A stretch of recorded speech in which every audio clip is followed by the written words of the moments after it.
Welcome back, everybody, to another episode of Sound Family Dwelling. My name is Chris Angel, your co-host, here with your host, Mark Jacobson. Mark, howdy. Hello. Hey, Chris. Hey, Hello, everybody. hello. Episode 5. Episode 5, yeah. Yeah. I love that we're diving into frequently asked questions because I think, there's so much more than meets the eye to a real estate transaction. So I'm so glad we're diving into this. Yeah. Can we just dive in? Can we go into the first? Yeah, you bet. I mean, these are some things that I get asked a lot, and I think a lot of real estate brokers ask a lot, and so it just tells me that these kinds of things are on people's minds. Yeah. So let's just start, and let's just go over 2 or 3 of them.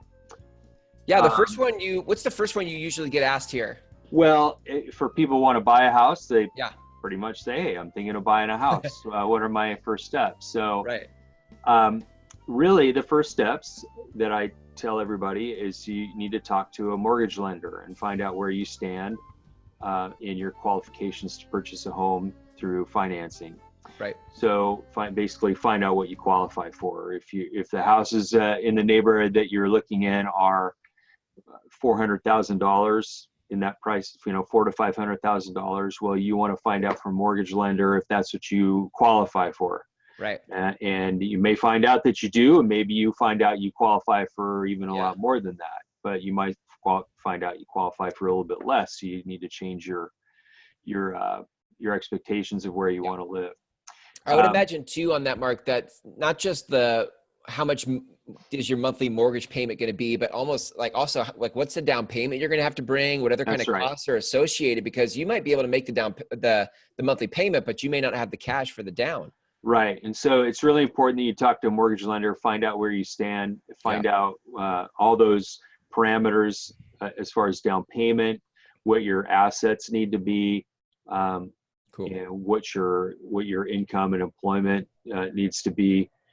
So just find out where you stand. And if you find out that you're not quite ready, then you find out from the mortgage broker or mortgage lender what steps you need to take to get ready. So I just always encourage people, go to your mortgage lender, even if you're thinking, maybe I won't want to buy for another year. Go talk to a mortgage lender now so that you can get prepared. Yeah, totally. Okay. Yeah, and if you guys want to learn more about some of that, we cover that in episode 1 and 2. You can go deeper dive by going back to episodes 1 and 2 and checking that out. Yeah, you bet. We did a lot in episode 1 and 2 on that topic. So good.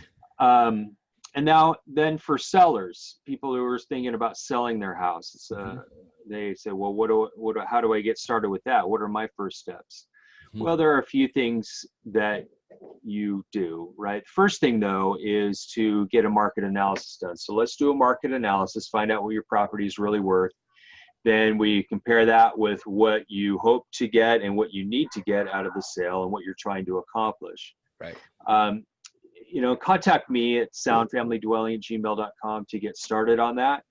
And then we can talk about other things like things to do to get your home ready. Yeah. There's a lot that goes into that. What do you invest in? Do you invest in paint? Do you invest in new carpet? Do you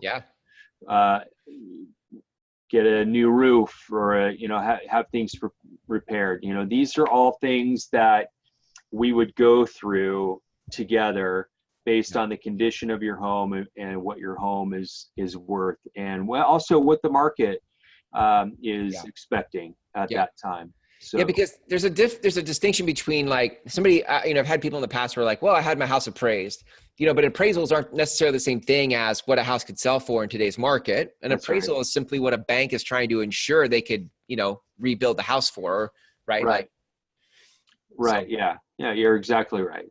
So it's really important, like reaching out to somebody like Mark, who can actually come in and take a look at your house compared to what other things are selling for. That's right. Yeah, that's important. Good. Okay. Good. Other first steps for somebody who's thinking about selling? Well, or is that it? Like that's that's pretty much it as far as first steps. Yeah. I mean, let's just start with that and have those conversations about what it's worth and what the current market is expecting as far as the house being ready to market. Right. Yeah. Good point. For example, in a seller's market, what I mean by that is a seller's market, You may not need to doll your house up with a new paint job, with carpet and things like that. But in a sort of low market for sellers, and where it's more of a buyer's market, to make your house more attractive, maybe you do invest in some of those things. So it just depends on what type of market we're in at the time that you need or want to sell your home. Yeah, and on top of that, like, you might hear that in the Puget Sound area or Seattle area that it's a seller's market, but there are micro markets depending on where you are. So every neighborhood's different. That's right. And you really need to, you can't just take like, oh, well, Seattle is in a seller's market. You really want to take your specific area into account. So make sure you reach out to Mark for that as well. That's right. Good. Okay. Awesome, Mark. Good episode. So a couple other things that I get asked about quite frequently are about foreclosures. People say, hey, I'm interested in buying a foreclosure. What do I do? And so I get this question a lot. And the bottom line is that foreclosures sound better than they really are. Most foreclosures, they're still going to be sold at whatever market value is. So, house A might be in foreclosure and house B next door is not in foreclosure, and perhaps they're both available for purchase. Well, they most likely will be sold, all things being equal, if they're the same type of house, same size, etc. They're going to be sold for the same amount. Now, where foreclosures can be a good deal is when they're sold at an auction on the county courthouse steps, for example. But to do that, you actually need cash for one. Well, in other words, cashier's checks. For the full amount.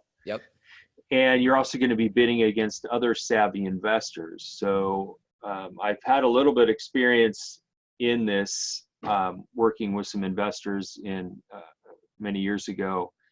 And we even saw homes get bid at auction for over what we really thought they were worth. So, occasionally you can find a good deal, but most of the time they're even going to be sold for market value at an auction. And sometimes it's not as like it's the process of buying is harder because the bank isn't going to like give you any sort of seller's disclosure. They're not going to disclose or warrant that they know anything about the property. And so you're kind of buying with the big question mark. You're going in it totally blind. You can't just go and look at the house inside prior to,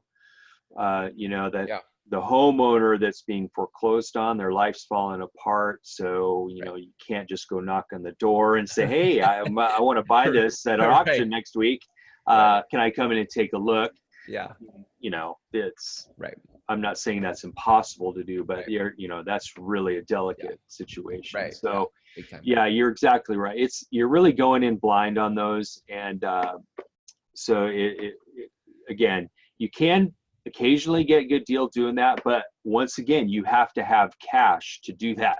You can't just go bid and then say, okay, I'm going to get my financing together. You hand over the checks right then, and they sign the house over to you right there at the courthouse steps. So it's a really interesting process, but anyway, that's that. Now, sometimes then a bank, if they don't sell the house at auction, they'll repossess the house and they become what's called a bank-owned house. You see those listed all the time. The seller is the actual bank. That is also a foreclosure. Well, in those situations, for you as a buyer, it may as well not be a foreclosure because the bank, they're going to sell it for as much as they can get out of it, for as much as the market will yield as well. So again, house A is bank-owned. Next door, house B is not. They're both up for sale. Well, they're both going to sell for the same amount. Again, all things being equal, same size and condition. So anyway, that's just my little take on foreclosures. They're really, the other thing with bank-owned properties is that banks are really not going to be open to much of negotiation with you. They're pretty much, they're a machine basically. And so they're going to sell it for what they're going to sell it for, usually as is. So you can maybe have an inspection, but don't expect them to do anything for you. Right. If you find some things wrong with the house, you're just getting that inspection done to know what you're getting. And I think the heart most people have when they're thinking of bank-owned properties, REOs, foreclosures is, I want a deal. I want a deal. Yeah. And I think when we can isolate that that's what they're after, then there are ways to look for how to find properties that could, I mean, it really depends on the market. Because again, to your point, if you're in a seller's market, there's very low inventory to choose from. There's multiple offers with escalation clauses where people are paying more than what the seller's asking. You don't get a deal. You're just lucky to get the property. You don't get a deal. That's right. In a seller's market. Yeah. And that's just a function of inventory. That's right. Yeah. That's right. Yeah. Now the other perceived deal is short sales. So I get asked about short sales a lot. Right. Yeah, why don't we go look at some short sales? Those are supposed to be good deals. Mm-hmm. Well, basically, no, they're not good deals. I mean, all a short sale is a house that's being sold for less than what's owed on it, because that's all the house is worth. So house, say somebody owes $400,000 on their house, but current market says that house is only worth $300,000. Sure. Then it's being sold short of what is owed on it. That's where the short sale term comes from. Right. So the bank has to agree to basically forgive that extra $100,000. Right. But it's being sold at $300,000. That's all it's worth. So you're really just getting the house at market value anyway. Yeah. Again, the A and B. House A is in short sale, but house B is same house. Maybe they only owe $100,000 on it, and they're selling it for $300,000 as well. Yeah. Not a short sale. You're getting the same thing. Yeah. So, and also short sales, they can be very tedious and time consuming to get closed, because you're dealing with bank approving your offer, and that's not a typical 30 to 45 day close. That's like you're 60 to 90 days, sometimes 120 days. Yeah. And the thing about a short sale is the bank can come back and say, well, we're not going to accept your offer of $300,000 after all. And here you've been waiting for months, 60, 90 days for that answer. And so you lose out on it anyway. So that's super emotional process. Now it is very, but short sales can be a good deal in a declining market though. Mm-hmm. So in a seller's market, well, short sales are going to be pretty far and few between in a seller's market. Because values are generally higher. Right. But in a declining market, they can be a good deal. But again, you're still just getting the house at whatever the market value is. Yeah. Okay? Yeah. So anyway, I go over a lot of these things in some of the previous episodes that we've talked about today. Yeah. But also email me at soundfamilydwelling@gmail.com. Perfect. For more information, I can also send you a list of the frequently asked real estate questions that have a few more on it as well. I love it. Okay. I love it. It's good stuff, Mark. This is a great episode. I think the next episode we'll actually take part 2 on frequently asked questions and dive into some more stuff that are super common. Don't miss that, you guys. Tune back in for the next episode. And Mark, thanks for sharing your wisdom. All right. Thanks, Chris. See ya. Talk to you soon.